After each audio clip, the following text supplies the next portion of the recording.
All right, now that it's noon, we'll go ahead and get started. So thank you all for joining us today during your lunchtime to hear the second talk in our College of Arts and Sciences and Women and Gender Studies program teach-in.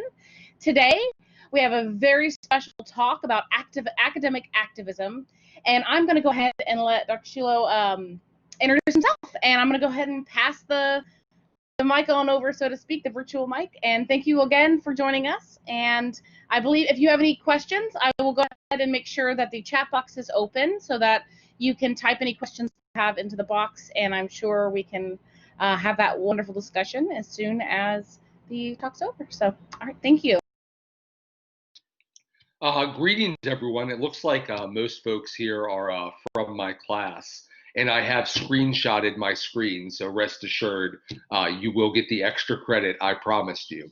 But I'm Dr. Nick Scuillo, an assistant professor in the Department of Art, Communications, and Theater, doing communications work, and someone who has used critical race theory a whole lot in my life, which has to do with my time in law school, where, you know, critical race theory, as we'll talk about, has its origins. So much of my law school experience was actually spent doing critical race theory, or pretty much avoiding anything that would help me to become a lawyer. So I've got a talk that I'm going to give, and I'm hopeful I'll be able to get through most of that, although it certainly isn't intended to take very long. And then we can have a discussion about some of the things that I've said or things you've heard about critical race theory. As I mentioned more than once in this talk, it's something that has been pretty popular, was trending on Twitter recently, was equally popular on Facebook. And this has a lot to do with the current presidential administration's relative disdain for critical race theory.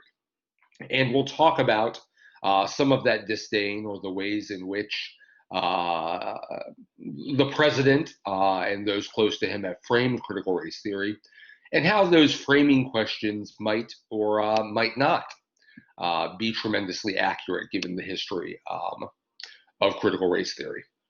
So I've got a short talk here, well, short relatively, and I'm just going to kind of read these notes that I've prepared.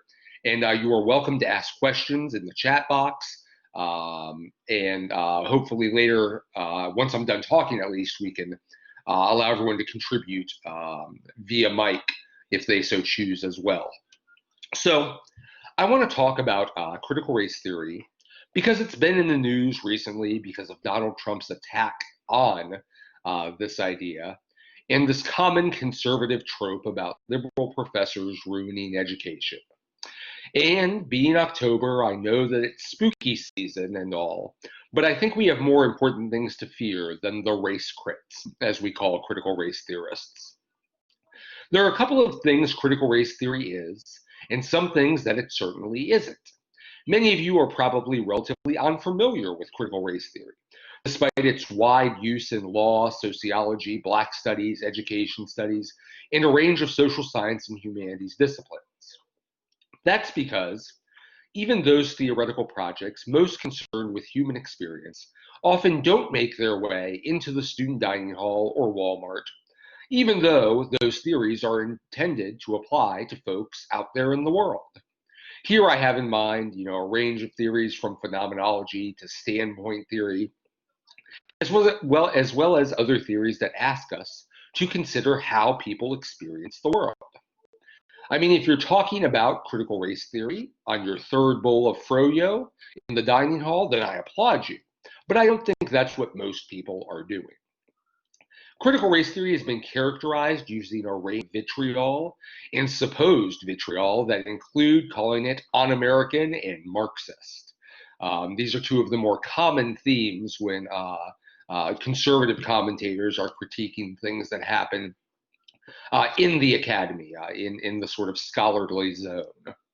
Now, as an avowed Marxist myself, you know, it warms my heart to hear it described as Marxist. But unfortunately, critical race theory isn't particularly Marxist. And we'll talk about a little bit later how Most critical race theorists don't even identify as Marxist or even social democrats.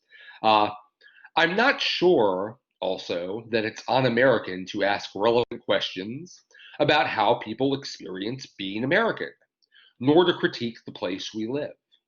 But we'll get to these misguided criticisms later. Let's think about what critical race theory is. I don't want to define critical race theory in a way that lets you check boxes or complete a multiple answer, multiple choice question. I think that's silly and denies the multi-perspectival power of critical race theory.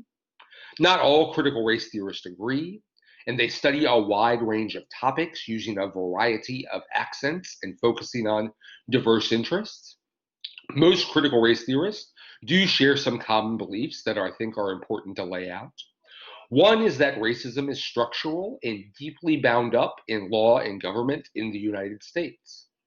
A second is that we need to listen to people in or at the margins who experience the world in ways that many of those people making laws in the world don't understand and don't think about. A third is that counter narratives can disrupt the law and other governing structures to make a better world. That is, if we let people talk, people who have opinions different than those that are in official channels, that tends to produce desirable results and better ways for those people to experience the world.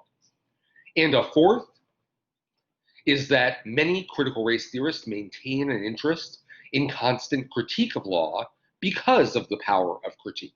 That is, if we're asking questions, if we're being critical, that has an effect, not only in the sorts of academic ways that asking questions is important, but also in changing laws to better account for difference. You'll note that nothing I've listed has anything to do with being un-American. And that's because there's nothing anti-American promoted by critical race theorists. And again, I spent 3 years in law school doing critical race theory and avoiding virtually every class that would allow me to be practically successful as a lawyer. And that's because I think that there's nothing particularly anti-American in critical race theory. Very few want to destroy the government, or whatever that might mean. Very few want to do away with law, and very few lack some notion of hope in the law. That is, many critical race theorists think a better legal system is possible, and even that we can get to this better legal system by traditional means of legal decision. Of course, the idea that the U.S. is built on anti-blackness, that the system of U.S. law is racist, can be shocking to those of us growing up imagining some paradisal house on a hill metaphor for the United States and its fragile and fallible notion of democracy. But even as the Texas state legislature a few years ago was engaged in a battle to wash slavery from public school textbooks, most of us have some notion of slavery, Jim Crow, women's disenfranchisement, racist border policing, and increasingly police violence. I don't think calling into question police violence is un-American. In fact, it seems to me one of the most American things one can do. This country was built on resistance, and a ton of people have written books about this. That resistance has been to everything from British rule to a series of unjust laws. Critical race theory simply asks us to continue this resistance in scholarship, teaching, and activism. I also want to address the criticism that critical race theory is Marxist.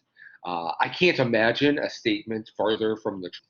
Marxism is, in its own right, a powerful set of tools to critique unequal distribution of power in dangerous government and political practices.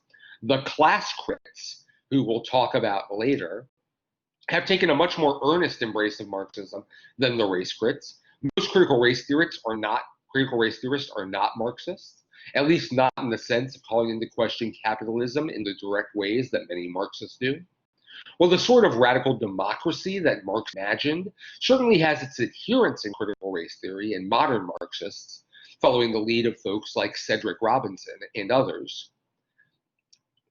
Critical race theorists, for the most part, do relatively little to suggest the economic reorganization of society that Marxists are interested in. Now, this doesn't mean Derek Bell and Kimberly Crenshaw, two of the sort of founding critical race theory scholars, that doesn't mean that they don't lean perhaps a little bit more progressive. They're center-left and increasingly are only arguably center-left Democrats, but rather, that these folks, for the most part, are Democratic Party members who vote relatively in line with traditional political categories of what constitutes a Democrat or a liberal in the democratic sense in the United States. Well, these two ideas, Marxism, critical race theory, are indeed fellow travelers in calling attention to and critiquing power. Many critical race theorists have more in common with capitalists than with communists. There are a couple reasons for this. One is that CRT, critical race theory, as we abbreviate it, was born out of the bourgeoisie. It was originated by law professors at some of the finest law schools in the country. These were people that made good money, benefited from tremendous economic privilege, and depended on the law and state to secure them these advantages. Second, the focus of critical race theory is, as the name suggests, on race and not on economics. Although many critical race theorists appreciate intersectionality and recognize the ways it is bound up with class following the work of folks like Kimberly Crenshaw again, there is much antagonism between race first, critical race theory folks, and class first, or traditional orthodox Marxists. Indeed, much of my other research is attempting to get at this divide. You hear a lot of debates between race folks and class folks, and there's a question of which one caused the other, or what is the root cause of the other. That gets played out in a range of books and journals, and has for decades. Third, as many critical race theorists remain hopeful that law can change for the better, they differ greatly from the Marxists, who aren't quite so hopeful. They're certainly nothing like, at least, the anarcho-Marxists. These criticisms rely on rather tired tropes of what it means to be a thinker. The political left is not anti-American. They just believe the United States is so important that it is worth critiquing. We don't critique things that are not important. And I'll say that again. We don't critique things that are not important. Well, there's wide evidence that many university faculty, particularly in the humanities and social sciences, are on the political left. For people like me on the far left, I'll tell you that the self-proclaimed left of most faculties has more in common with the political right than even the political right claims. But thinkers have always been cast as weird, different, suspect, and potentially dangerous. Everyone from Hitler to Lenin to Stalin to Trump have been suspicious, if not disdainful, of the scholarly class. I also don't think it's particularly Marxist to recognize inequalities in society. Wide statistical evidence that the critical race theorists used to back this up. We know that black men are incarcerated at far greater rates than white men. We know that a lack of internet access and an ability to access a laptop computer affects people of color and the rural poor much more than white suburbanites. We know that COVID affects black people disproportionately. We know women still struggle to earn as much as their male colleagues and serve on fewer company boards. People far smarter than me have been analyzing the data and are coming up with these conclusions and have been doing so for decades. Let's look more closely, though, at one of the main points of CRT, that the US is built on racism. This, while no doubt an affront to those of you who believe in post-racialism, is based on a deep understanding and careful study of slavery, black codes, lynchings, employment data, and the experience of a range of people in a range of occupations and a wide cross-section of the country who are treated differently than their neighbors and those similarly positioned to them. The Constitution did not count black people as full people. nor give them the right to vote. For many years, it was okay to refuse Black people from voting, buying houses, using restrooms, renting hotel rooms, using public beaches, and even being members of unions. I know it's frustrating to hear about this, but unfortunately, that doesn't mean it's not true. Furthermore, the call by many conservatives now to stop talking about race is consistent with this idea that the country is racist. As CRT values narratives and counter-narratives because of the way those narratives can challenge simplistic and colorblind stories of law and history, as well as how these narratives have been left out of official records and other texts, the call to stop talking about race seems to be exactly what a racist place would do. It's easy to say stop talking about race if race doesn't matter to you, or you think it doesn't affect you. CRT also focuses on listening to people at the margins. This is important because law is about majoritarian decision making, and in this country always has been. Sure, sometimes it is written with the hope that it will protect those on the margins, but it is more often than not written by people in power who occasionally understand it as politically expedient to protect marginalized voices. But you're no doubt aware that people of color get elected to political office at relatively low rates, and only now is there a percentage of Black people in Congress that roughly matches the percentage of Black people in the United States. Only 1 in 4 Black people in the US say that getting more Black people elected to office is important. So it comes as no surprise then that listening to official channels is not always the best place to get information about how Black people are doing. While we claim that politicians are beholden to their constituents, that doesn't always hold true, and it depends on which constituents we're talking about. So CRT wanted to know how people experience the law by focusing on Black folks because of the way law has so harshly treated them. It wanted to know what racially neutral laws, supposedly racially neutral laws, what they were doing and how they were affecting the people that they were supposed to, in some sense, not affect. These are worthy goals. It doesn't matter how convinced we are that the legal system is not racist, how, of course, justice is blind, if it is, in fact, delivering results that seem quite racist. We're sending more Black people to jail. Black people are more likely to get arrested than their white counterparts. Black people are more likely to get stopped by the police. Black people are more likely to receive longer sentences than their white counterparts, etc. So CRT's interest in these folks was an interest in how these people who remain uncounted and underappreciated remain adversely impacted by law despite claims to the contrary. It is not enough to count, consider, accord, or whatever scholarly verb we want to use to convince everyone that Black people are important. We have then to let them speak, to actually listen. The power of counter-narratives has been discussed widely in race literature in a variety of academic disciplines. And, most interestingly, I think for us in our times, has been a central focus of a lot of the work that Latinx and Chicana feminist scholars are doing right now. This morning, I was just reading some work about Gloria Anzaldua's Borderlands and some of the hope it continues to offer in the first part of the 21st century for Latinx folks. You learn a lot from listening. In my department, we teach this in our introductory class and in a range of other classes.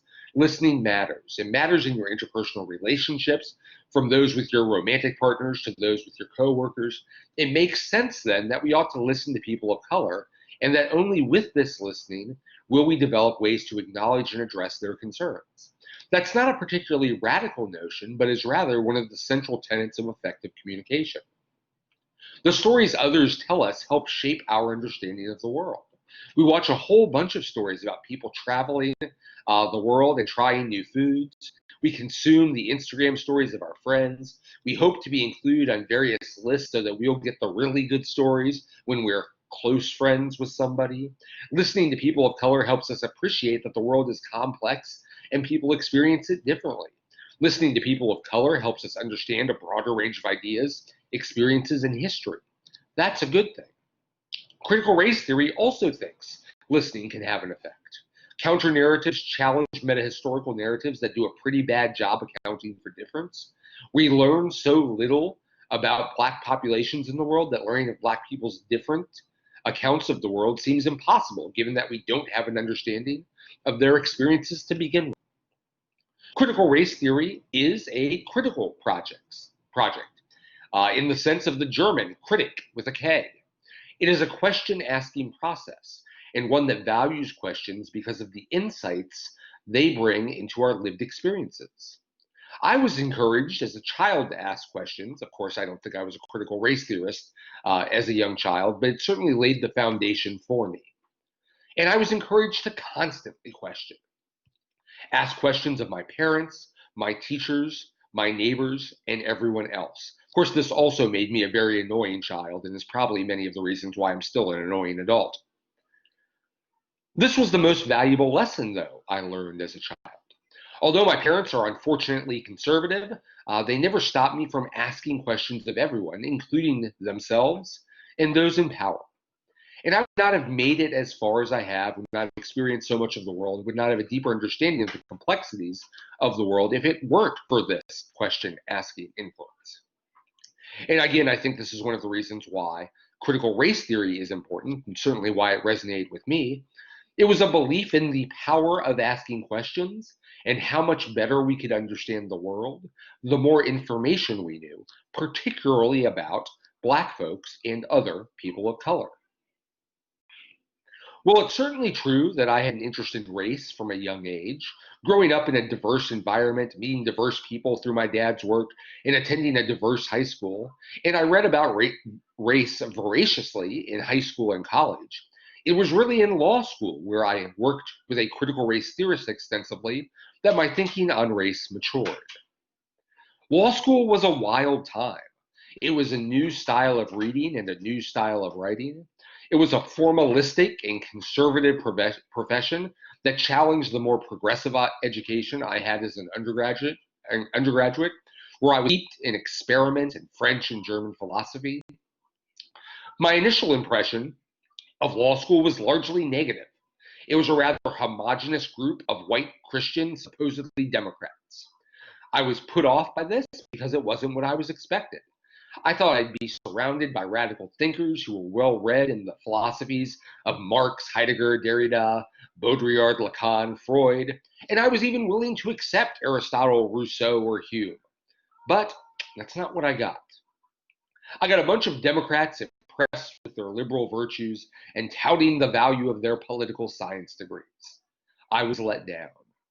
While I had endeavored to be a lawyer since 5th grade, I was not committed to law. It's just what I thought I wanted to do. As an upper middle class, elite academic student, law school was just expected of me. I had lawyers in the family, so I was there for better or worse. It was at the end of my civil procedure class that I emailed a professor who corrected one of my colleagues who had used guys as a gender-neutral way to represent a diverse gender-identifying group of people. This has always been one of my biggest pet peeves and one that many feminists have called into question for decades. I emailed him and said that it was cool to do that and that I was impressed by his willingness to challenge the patriarchy. A weird email to get from anybody, I think probably in law school. He responded with some kind note, and then on the day of the exam, and law school is evaluated almost completely on one exam at the end of the semester. He came to me and said he wanted to talk to me after class. I freaked out, of course, and probably bombed the exam because of this. But went to him and he asked me to be his research assistant, and it was awesome. I got to observe the writing process, help him write conference presentations, and find notes for his law review articles. I already loved research and writing, so this was a natural fit with me. Working with Andre Douglas Pond Cummings, who was taught by Reggie Robinson at Howard, another fantastic critical race theorist in his own right, was a rewarding experience because I was exposed to critical race theory as well as hip hop as an academic field of study. I learned so much about race, about hip hop and race, about race and the law, about critical studies of law, that I might have learned more useful things about the law with Dre, as all of his friends know him, than I did with others. Dre allowed me to ask questions freely, to be deeply critical of law and government, which is scary for folks in law school, and it was fantastic. Dre is also now featured in the most recent Critical Race Theory Reader, published by Delgado and Stefancic. There's this Critical Race Theory Reader that I believe is in its 4th edition now, although the number of editions evades me. That is one of the central sort of texts for critical race theory, and is usually assigned in your survey to critical race theory courses, both in law school but also in the range of other fields that take up critical race theory regularly, like sociology. So I came to critical race theory by engaging people who deeply cared about race. And I read and I read and I read. And I tell you this story because I think it stresses how critical race theory is a commitment to praxis. It's about working hard, thinking hard, and doing stuff. That's a lot. And when people assume critical race theory is just about calling the government racist or the law racist, I think that that's really insulting and a huge mischaracterization of the sort of critical ethos that motivates critical race theory scholars. There are no simple answers. In fact, the simple answers were the ones that the critical race theorists challenged. The idea that someone got arrested because they broke the law was not enough to understand policing. The idea that the Constitution was a document to be interpreted textually was not enough to understand the aspirational qualities of the Constitution, and so on and so on. And I think that this was the things that makes critical race theory such an interesting project. They don't want to accept the answer that is given, but dig deeper and try to better understand what else might be at play in a range of results in a range of areas of society. I suggest that there will be discussion of activism in today's talk title, so I want to suggest that critical race theory is as much about understanding how professors were upset with not only how the law treated Black folks, but also how the law school specifically and the academy generally treated Black professors. For years, and indeed continuing today, Black professors often have to work much harder than their white counterparts. When one goes on the legal market, one is usually told to not discuss critical race theory or even list it as a class one would teach. Race research is still viewed as lesser by a range of departments throughout the universities and by quite a few law schools. And the scholars working on critical race theory must continue to justify their research again and again in ways that their colleagues addressing more traditional doctrinal issues, even on the most trivial of matters, must not do. So critical race theory is also about addressing these inequalities, or putting it a different way,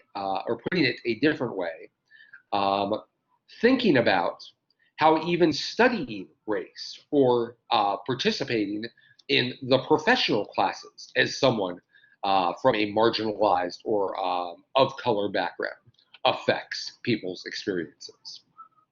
And I think that if we don't take race as an important and necessary subject of study, then it's tough to imagine how we're ever going to learn about race.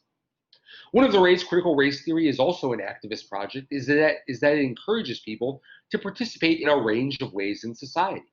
Sometimes that is voting, sometimes it is protests and picket lines, and sometimes it's article writing and public speaking. There are many different types of activism and many different situations in which certain strategies might be used. And although participation is often thwarted by a number of interests, the relentless pursuit of inclusion, of having a seat at the table, has long motivated critical race theorists. Well, I could go on at length about the work of Derek Bell or Jerome Culp Richard Delgado and Kimberly Crenshaw, I won't. Because quite frankly, we're currently dealing with a critique of critical race theory that has little to do with those people who founded it and have used it their entire careers. I would encourage you, though, to read Derek Bell's Space Traders story, which is a masterful work of science fiction where he argues that white people, and this is Derek Bell, a tenured professor at the University of Pittsburgh Law School, who lectured widely at Harvard and other top 14 law schools in the country. Space Traders is a masterful work of science fiction where Bell argues that white people would sell black people to aliens if those aliens promised sufficient benefits to white people, access to resources, etc. The story was also made into a horrible short movie, but if you're a fan of cheesy sci-fi, you can check out Space Traders Derek Bell on YouTube. It's interesting. I'd encourage reading the story before watching the movie. And obviously, this argument is shocking. What? We'd sell black people to aliens? And it's still shocking today. But as much as I think critical race theory isn't radical, but more generally a leftist response to the conservatism of the Democrat rank and file, of course, also Republicans, Bell and others did believe very deeply that black people were fungible for powerful whites. This resonates with the work of Orlando Patterson and Frank Wilderson. Wilderson is the founder of what has become called and what is known as Afro-Pessimism, another common strain of thought in black studies. Wilderson's central argument, and we're not going to do too much about Afro-Pessimism, and I excuse my cough, or I hope you will, because I have come down with a slight cold. But Wilderson and Afro-Pessimism, the argument here is that, first, it's much more radical than critical race theory, namely by suggesting that black people are socially dead in the status quo, using the language of Orlando Patterson, and that approaches that hope for a better world or contain in them some sort of teleological grand design are fruitless in a world that exists specifically because of its reliance on black bodies, right? Much more radical than critical race theory. And Afro-Pessimism is increasingly popular in scholarly communities, but also making its way quite aggressively across college campuses, where people are beginning to investigate more thoroughly this concept of social death and whether or not this country is built on or has a thirst for the death of black folks. But we're not going to do all of that today. And again, this is one of the reasons why I think critical race theory isn't particularly un-American, not that Afro-Pessimism is, or Marxist, not that Afro-Pessimism is either. But it's a relatively moderate position that continues to want to discuss race. And I don't think that discussing race is particularly left-leaning. I do want to mention, though, some criticisms of critical race theory. Like every theory, CRT has its critics. We're going to focus on critiques from the left, from the political left, because we already have a sense of the critiques of the right, at least that have made the national news. Some scholars worry that critical race theory depends too much on the black-white binary. And to some extent, that's true. It is a theory that was built to address the needs of black people in law. The early proponents of critical race theory were black people. They addressed issues that seemed to be very important to black populations, like criminal justice and employment discrimination. But as we'll discuss in a minute, CRT isn't just used by black people to talk about black people, but rather used by many scholars to think deeply about a range of racial and ethnic identities. Some critics of CRT think it is a rather moderate position. And although I use CRT in some of my work, I think it's a fairly traditional, fairly moderate position. So these folks are arguing that it's not radical enough. That's somewhat true. Most CRT authors believe in the legal system and the power of people to change that system. Most CRT adherents have some hope in the government and understand that the law and government can be changed for the better. And many of these CRT thinkers, benefit from the status quo in pretty significant ways. That we have the legal system as it functions today, that we have a bar system that functions for the allowing of the practice of law, that we have the universities that we have, which give a lot of these folks the jobs that they have, etc. And lastly, some scholars argue that CRT views blackness as a monolith, that all black people are the same. I'm not sure this one is true. It's the criticism that I think has the least polish to it. Because CRT deals with a range of black people discussing a range of issues. It acknowledges the importance of intersectionality through the work of Kimberly Crenshaw, who has been and remains one of the touchstones for work on intersectionality across the humanities and social sciences, and appreciates that people tell different stories. Many of today's more radical thinkers think that CRT isn't a large enough challenge to law, and that its dependence on law, make it easily consumable and co-optable by white power structures. That's potentially true, but also seems to assume that there is some mythical place outside of the law from which people can challenge the law. As much as we'd like to believe there's this revolutionary outside, we've struggled to get a sense of what that means in practice. So that CRT scholars are working in a legal system on the legal system, I don't think is necessarily a fair criticism of the movement. I'm almost done here, but we're going to talk about some of the offshoots of critical race theory. CRT has also caused more specific offshoots of its thinking to become prominent. These include LatCrit, ClassCrit, AsianCrit, and QueerCrit, which each focus on different groups' experience with law. LatCrit is obviously Latino, Latina, critical legal studies, which I think they actually have an organization. I'm pretty sure that's the organization's official name. ClassCrit focuses on economic class. AsianCrit obviously focuses on folks with Asian descent and their experience with the law. And QueerCrit focuses on the LGBTQI plus community and their interactions with the law. This has been important because, again, based on the criticisms above, CRT was not doing as much, or so its critics argued, for other people of color and marginalized groups, getting back to this question of the black-white binary. These additional explorations of the role of marginalized people with the law are very much consistent, I think, with CRT's original mission. And it should come as no surprise that marginalized groups have difficulties dealing with law and government. LatCrit holds a conference every year, and I believe ClassCrit is holding one every year now too.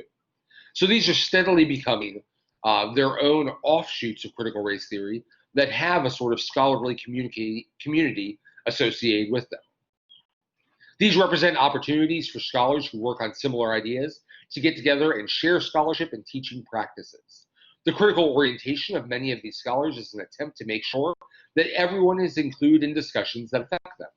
While they may address different issues, border policing is a common discussion among the LatCrits, and the model minority myth is common among the Asian crits, they are all fundamentally concerned with how we can change law to be more responsible in a diverse world to a diverse population.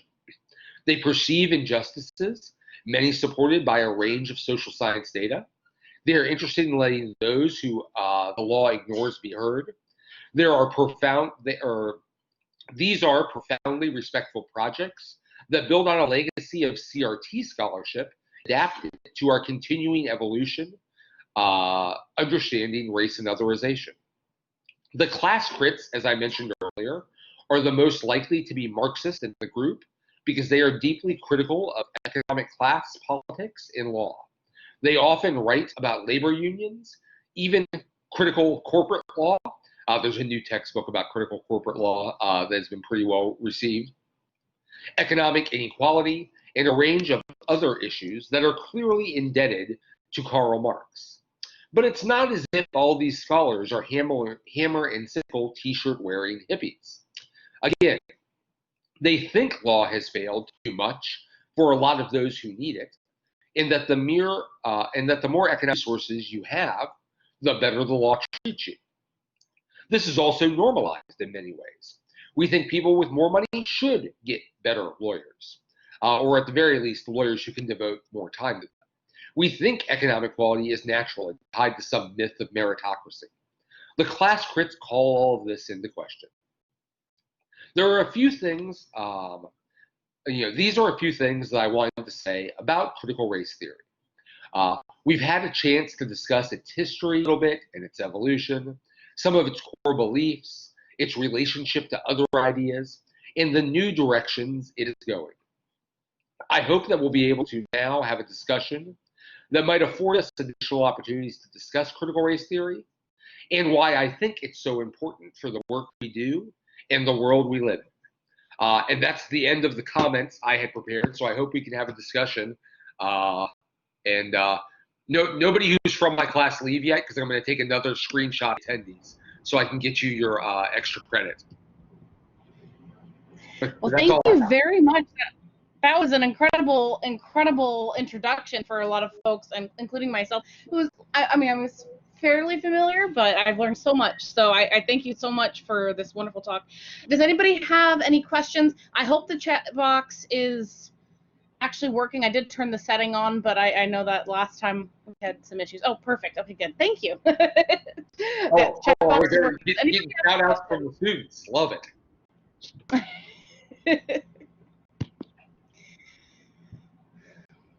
I have a quick question.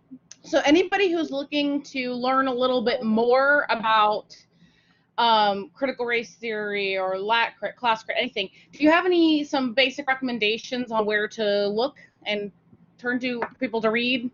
Sure. I will just go ahead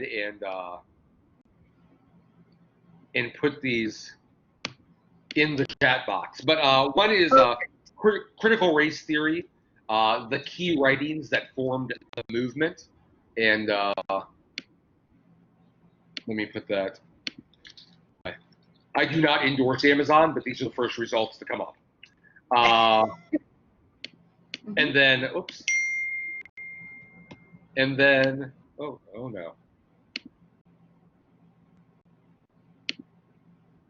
Sorry, my computer. Then critical race theory, an introduction, which is the work by Delgado and Stefancic that I referenced. It's another good option, and there's that. So I think those two books are a good place to get started. I think if you type critical race theory, and again, since most of this work it originated in law, if you go to LexisNexis and search secondary sources and type critical race theory in quotation marks in there, you're going to find a ton of these articles. And there are symposiums seemingly every year about how we can expand and do better to do critical race theory. But I mean, if you just type in EBSCO, critical race theory, you're going to find a range of studies across sociology and education studies, as well as law. But those two books are kind of the texts that are taught if you were to take a critical race theory seminar in a master's or a doctoral program, or in law school if your ambitions are to go to law school. Excellent, thank you. Anybody else have any questions?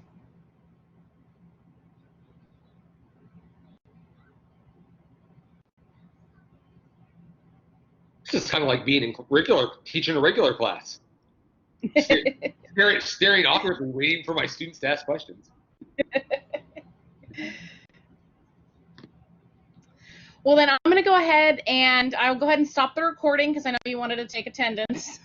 So thank you again so very much. And I want to make sure that but before I do that, our next talk is going to be October 14th, and we have Dr. Tuller, who is going to be lecturing, and the title of his talk is America's Lynching Craze and 3 Women Who Resisted. So it's going to be a historian again. And I highly recommend that you please check it out. The link can be found on the Arts and Sciences website and on the university calendar that they're now putting the links on there. So, and please check out our social media as well. And I think that about wraps it up. So thank you very much again.